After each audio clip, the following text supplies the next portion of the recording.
Assalamualaikum warahmatullahi wabarakatuh, Puan dan Tuan. Kembali lagi di segmen Tanya Profesor di channel yang radikal, ramah terdidik, dan juga berakal. Dan seperti biasa masih dengan Prof. Suteki, Profesor Radikal, ramah terdidik, dan berakal. Siap. Assalamualaikum, Prof. Suteki. Waalaikumsalam warahmatullahi wabarakatuh. Baik, Prof. Ini bicara soal WA Group nih, Prof. nih. Oh ya.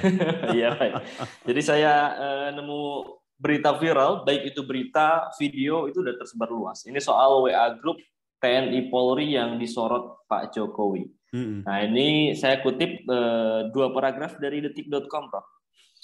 Jadi WA Group TNI Polri disorot oleh Presiden Joko Widodo. Presiden Jokowi meminta percakapan para anggota TNI Polri di WA Group TNI Polri didisiplinkan. Salah satu hal yang dicontohkan Presiden Jokowi adalah soal penolakan Ibu Kota Nusantara, IKN. Jokowi juga menegaskan dia sempat membaca percakapan di dalam WA Group TNI Polri. Dia pun mewanti-wanti agar TNI Polri tidak menyimpang. Waduh. Yang ingin saya tanyakan, Heboh. Iya, ini heboh sekali. Sampai-sampai kan ada cuplikan videonya. Contohnya itu tadi IKN, kemudian yang disinggung juga soal hati-hati ya, grup ibu-ibunya itu mengundang ceramah radikal. Iya. Ya. Prof. Teki, apakah tindakan ini sebagai bentuk spionase ya atau memata-matai warga? Dan artian gini, Prof, kalau TNI Polri saja bisa dibaca WAG-nya itu, bagaimana dengan sipil, Prof? Iya, gimana, Prof, dalam pandangan jenengan soal spionase atau Ya, kita memata-matai? coba untuk mendudukkan perkara dulu ya soal WA. Ya, WA itu sebenarnya kan tidak termasuk media sosial. Betul. Sebenarnya sifatnya itu pribadi, termasuk ya grup WA. Artinya apa? Di situ berarti ini adalah wilayah private dan juga dijamin privasinya, kan gitu. Betul. Jadi mestinya tidak boleh orang itu mengintip-ngintip ya, memata-matai, kemudian apalagi kemudian menyebarkan chat dari WA atau grup WA itu tanpa izin orang atau grup itu. Iya. Nah, memang dalam hal ini di awal itu harus ada kesepakatan untuk grup WA terutama itu akan istilahnya itu menyatakan grup ini sebagai private atau sifatnya publik kan gitu. Publik, betul. Kalau private berarti tidak boleh satu anggota pun itu menyebarkan, apalagi kok malah mengunggah atau men-screenshot kemudian menyebarkan ke media sosial, misalnya lewat Facebook dan seterusnya itu tentu tidak boleh, termasuk juga anggota dari grup itu ya. Itu tidak boleh menyebarkan kalau itu sifatnya tertutup. Ya, tapi kalau dari awal disebutkan, wah ini terbuka, siapapun boleh kemudian menyebarkan, nah itu lain lagi. Tapi prinsip yang kita pegang tadi, grup WA ataupun WA yang antar pribadi adalah wilayah private ya. Jadi privasinya mesti harus dijaga di situ. Betul. Nah, polisi sebenarnya juga pernah ya menjelaskan bahwa kalau misalnya ada patroli cyber bagaimana di medsos itu. Nah, menurut keterangan dari Polri itu patroli cyber yang dilakukan itu ketika misalnya terindikasi seseorang yang menjadi tersangka artinya itu biasanya terus ditelusuri itu. Nah, patrolinya di sana. Betul. Jadi juga tidak boleh sembarangan ini semua grup WA di mata-matai, di patroli, ya itu tidak mungkin dan saya kira juga tidak mungkin dengan banyaknya grup WA itu cyber patroli cyber itu bisa dilakukan oleh polisi dalam hal ke seluruh grup WA atau mungkin juga bahkan grup WA keluarga itu ya. Itu sangat mengkhawatirkan kalau misalnya itu dilakukan. Nah, sebenarnya kekhawatiran ini juga bisa saja sih karena memang ya siapa sih yang tahu kalau grupnya itu sebenarnya disadap, kemudian diintip atau mungkin bahkan di dalam grup itu ada mata-mata, itu sangat mungkin. Cuma tadi yang saya katakan, karena ini adalah grup ini sebenarnya adalah prinsipnya itu tertutup, ya privasinya dijaga, maka sebenarnya ketika ada orang yang menyebarkan isi grup WA tanpa izin dari yang bersangkutan atau dari grup itu sebenarnya dapat dikenai dengan pasal 26 Undang-Undang ITE. Yang pada prinsipnya itu melarang ya bahwa seseorang itu tanpa izin yang bersangkutan untuk melakukan atau menyebarkan isi atau konten dari suatu percakapan. Itu dilarang. Baik, itu di baik. pasal Dilarang, 26 ya. Undang-Undang ITE. Nah, itu. Baik. Nah, kemudian kalau kita lihat yang tadi saya kaitkan dengan misalnya Presiden Jokowi itu memperoleh informasi dari istilahnya data intelijen. Nah, ini juga berbahaya di sini, ya kan? Kalau ini tadi Anda katakan, nah ini grup TNI Polri aja bisa keluar ya, bisa dilakukan penyadapan atau dalam arti kemudian data itu diambil, apakah ada yang mengcapture? Ya ada kan, berarti ada yang mengcapture, apalagi kok sampai meneliti one by one. Itu sangat berbahaya dan tadi saya katakan ini melanggar privasi.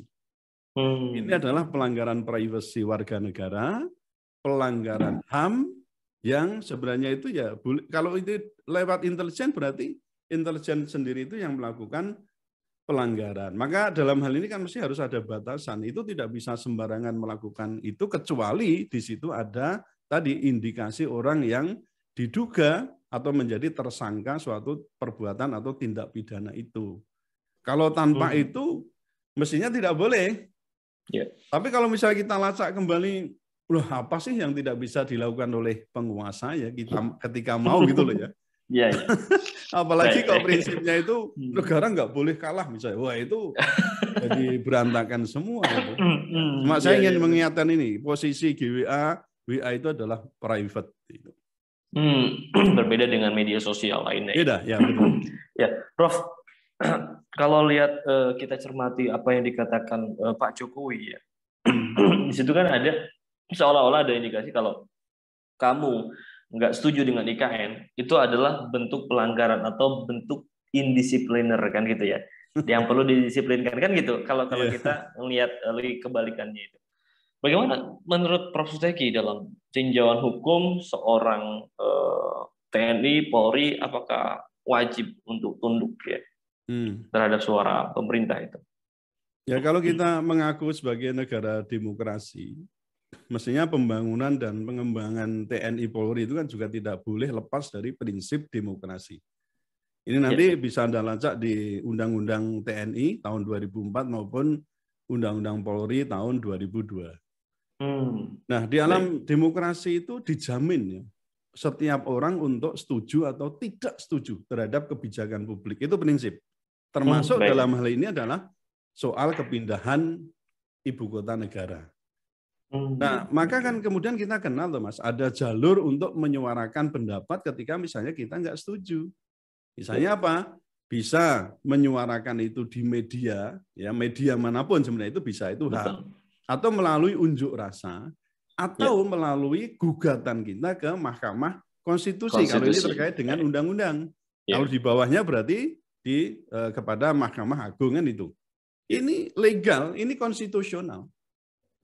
Nah, kemudian kalau itu terkait dengan urusan internal kelembagaan, misalnya TNI atau Polri, itu ya tentu menjadi hal yang khusus sesuai dengan aturan main kelembagaan. Nah, kan itu prinsipnya ya. Namun dalam hal ini ketika misalnya tadi kita melihat politik hukum, pembangunan dan pengembangan TNI dan Polri itu semua sebenarnya didasarkan pada prinsip demokrasi, hukum dan HAM. Udah, kalau nggak percaya silakan itu lihat di politik hukum di kedua undang-undang ini. Instansi, ya itu jelas. Nah, jadi beda pendapat itu wajar dan saya kira harus dihargai. Dan oleh karena itu kan yang terpenting dari ini kan misalnya tetap ada perbedaan pendapat. Itu kan pada akhirnya tetap akan kembali pada bagaimana anggota TNI dan Polri itu kan melaksanakan tugasnya sesuai dengan apa? Tugas pokok fungsinya kan begitu. Betul. Jadi perbedaan pendapat kemudian lalu jangan dianggap sebagai ini indisipliner. Ya meskipun saya sendiri kan mengalami itu. Saya beda pendapat lalu kan dikatakan ini melanggar disiplin berat. Saya ngelakoni sendiri tapi menurut saya ini tidak fair. Justru perbedaan pendapat itu kan misalnya saya kok belum tahu, belum sadar atau masih menolak atau apa, datangkan orang-orang yang bisa ahli, memberikan ya. pemahaman kepada saya itu loh. Dipahamkan, Betul. oh ini begini-begini. Kalau tetap berbeda pendapat, ya enggak apa-apa. Iya, iya. Oh, namanya perbedaan pendapat selama itu didukung dengan argumentasi yang dapat Betul banget. dipertanggungjawabkan, kan begitu, Mas. Iya, iya. Ini iya. kalau negara demokrasi ya, kalau komunis ya tindas wae gitu. Tapi kan kita ini ngaku-ngaku negara demokrasi tapi penuh dengan kepura-puraan gitu loh ya. Padahal ada lagunya itu, jangan pura-pura. Ambiar itu. Biar ya. Baik.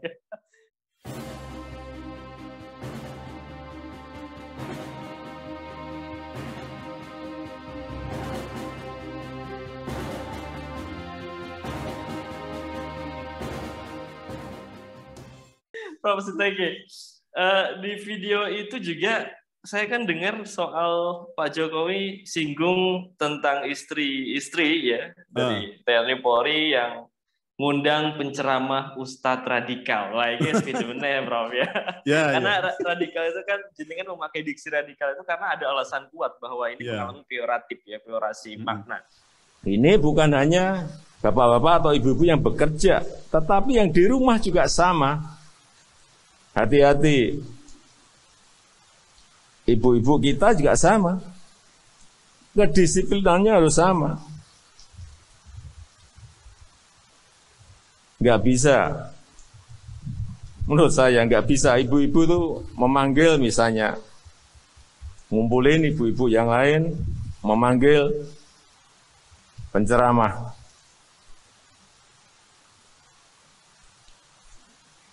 Semaunya. Atas nama demokrasi. Sekali lagi di tentara, di polisi nggak bisa seperti itu. Harus dikoordinir oleh kesatuan. Kesatuan harus mengkoordinir hal-hal kecil-kecil tadi saya sampaikan, makro dan mikronya. Ini mikronya harus kita urus juga.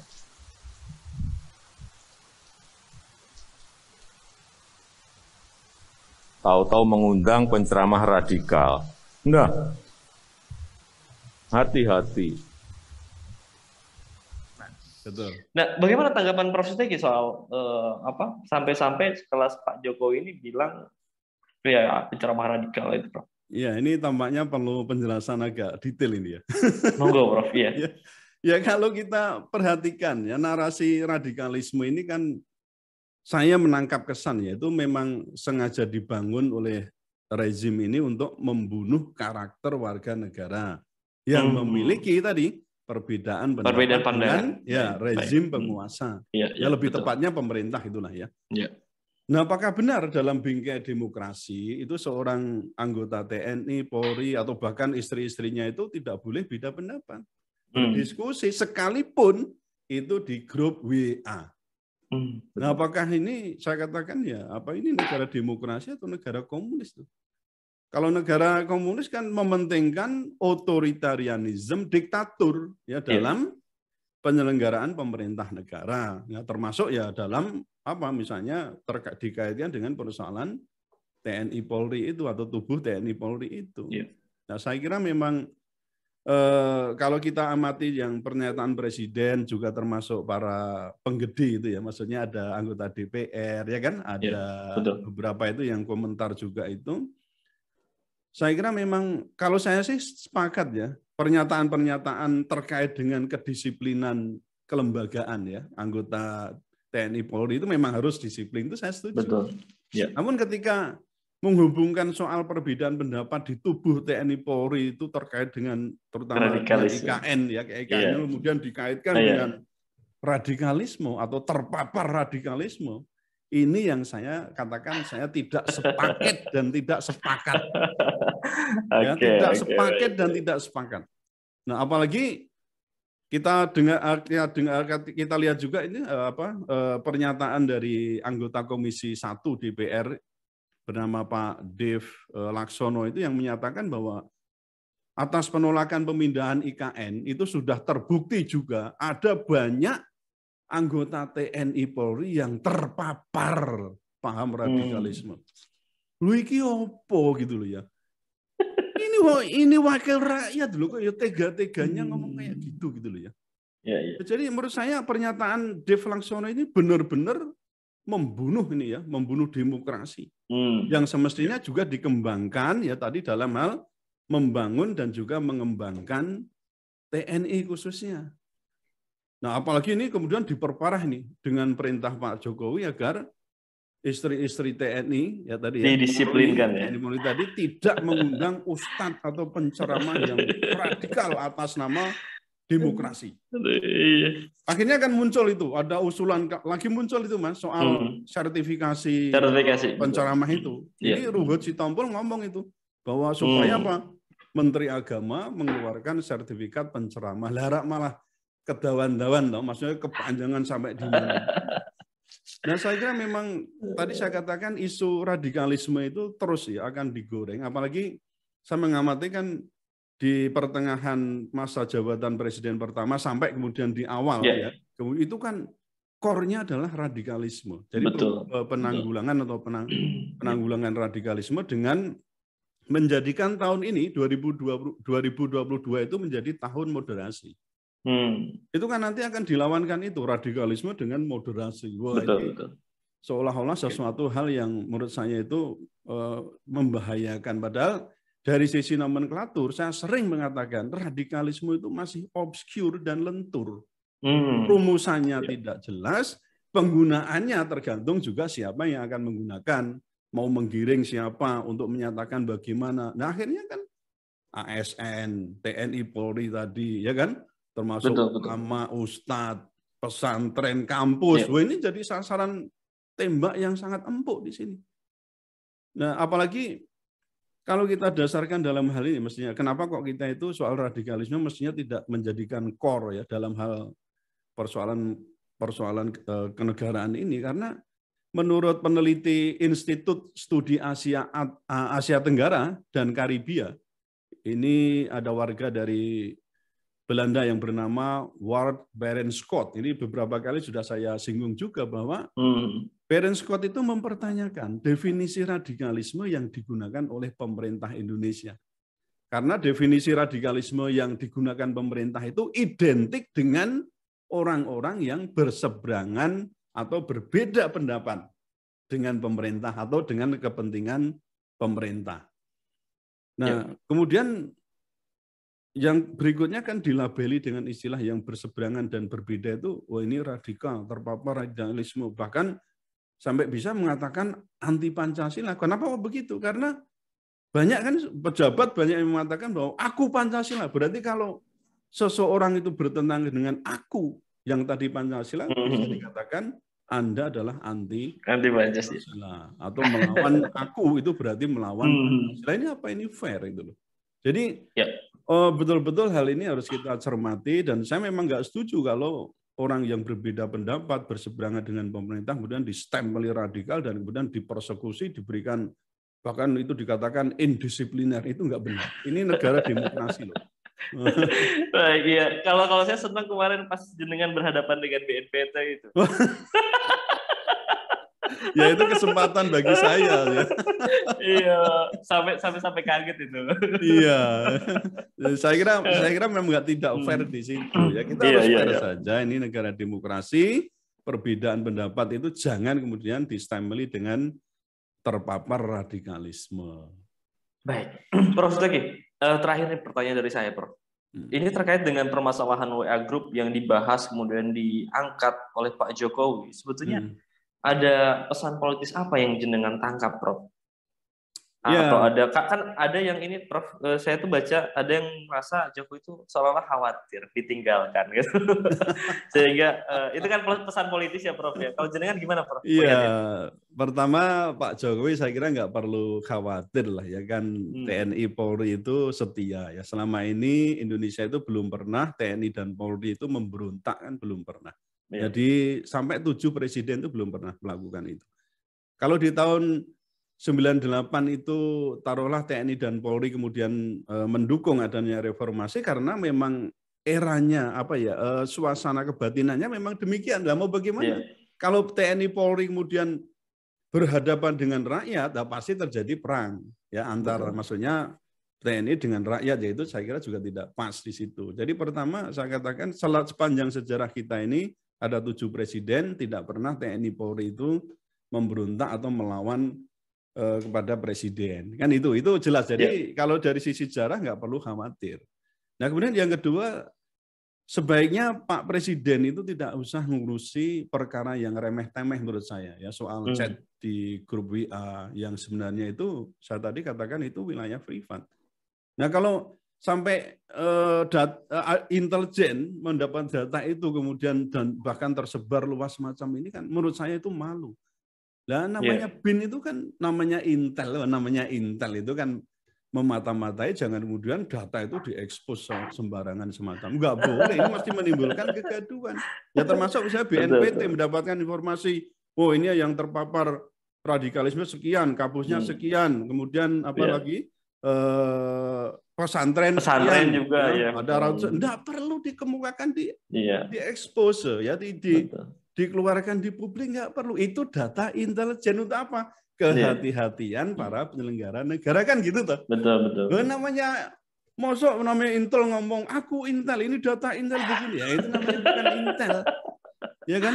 Wah, ini, maaf ya, ini saya perlu kritik di sini. Janganlah kemudian data itu kemudian disebarluaskan, menimbulkan kepanikan kan akhirnya. Semua orang panik. Padahal kalau itu diredam, data intelijen dimanfaatkan untuk kemudian bagaimana nih cara mengantisipasi, mengamankan, ya kan? Supaya nanti tidak membesar, lalu dilakukan pendekatan-pendekatan. Loh katanya pencegahan preventif itu lebih baik. Betul. Tidak perlu membakar gudang semacam ini menurut saya ya. Jadi jika ada data intelijen yang terkait dengan sikap anggota grup ya, terkait dengan isu tertentu, itu lebih baik diserahkan pada pimpinan kesatuan dan diselesaikan secara internal. Apa? Ya secara kekeluargaan kan itu kan. Tetap menghormati perbedaan. Dan memang tugasnya pimpinan itu kan kemudian memberikan pencerahan pada anggotanya, misalnya, ini begini saudara-saudara, ya diajak ngomong, diajak rembukan, kalau perlu memungkinkan ya diajak offline untuk bicara dengan baik kan bisa. Nah akhirnya apa? Terbentuk awareness ya, kesadaran untuk memahami secara kebersamaan itu. Nah, kalau dari awal apa mungkin tuh ada kebijakan semua orang setuju, meskipun itu adalah di dalam internal pemerintah sendiri. Pasti ada yang nggak setuju gitu loh, Mas. Ini namanya orang kan berpikirnya bisa beda-beda, sudut pandangnya bisa beda, akhirnya apa? Pendapat atau sikapnya bisa berbeda. Betul. Tapi ketika misalnya pemahaman belum holistik, kemudian masih ada orang yang berbeda pendapat, lalu dikatakan, wah ini adalah bertentangan, berlawanan dengan disiplin. Ini saya kira bukan jalan yang fair dan terhormat dalam alam demokrasi itu. Nah, kemudian yang ketiga, prinsip tegak lurus. Itu bukan berarti taat pada pimpinan secara membabi buta. Dan dari awal pun saya kira, pimpinan itu harus punya komitmen bahwa untuk siap dikritik, kan itu kan, siap diberi masukan dari, ataupun juga saran ya, kritik saran dari bawahan. Dan harus disadari bahwa beda pendapat itu boleh. Dan kebijakan dari pemerintah itu memang tidak selalu mendapatkan respon positif dalam arti semuanya setuju. Dan harus pula disadari bahwa beda pendapat bukan berarti telah terpapar radikalisme atau paham radikalisme itu. Nah, baik. Kemudian yang keempat, ya ini harus kita tuntaskan ini, Mas. Baik.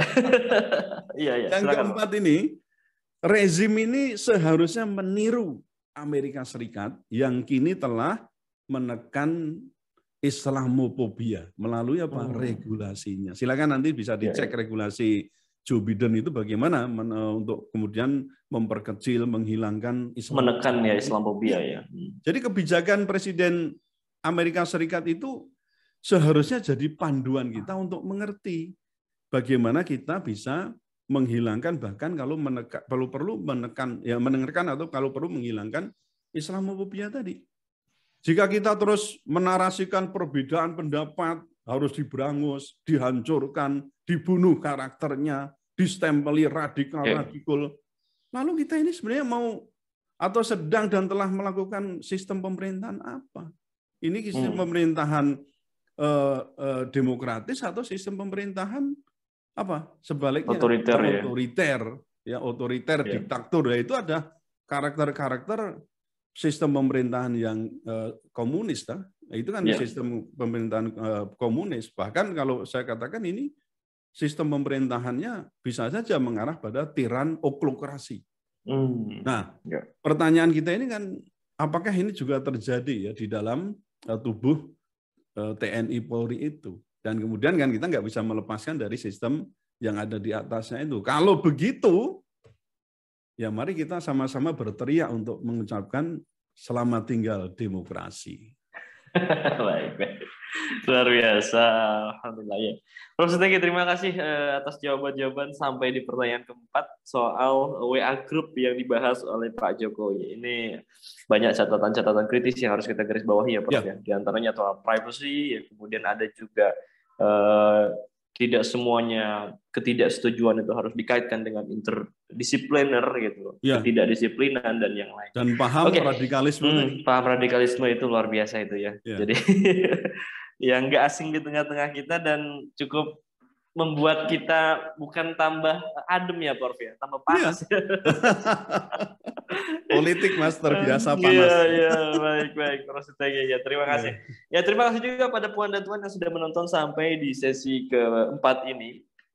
Tetap stay tune terus di channelnya Prof. Suteki, ya, dengan like, comment, share, dan juga subscribe channel ini karena kita akan senantiasa mengulas isu-isu viral secara radikal. Ramah, terdidik, dan berakal. Baik, ya, terima kasih Prof. Suteki, terima kasih Puan dan Tuan. Saya pamit undur diri. Assalamualaikum warahmatullahi wabarakatuh. Waalaikumsalam warahmatullahi wabarakatuh.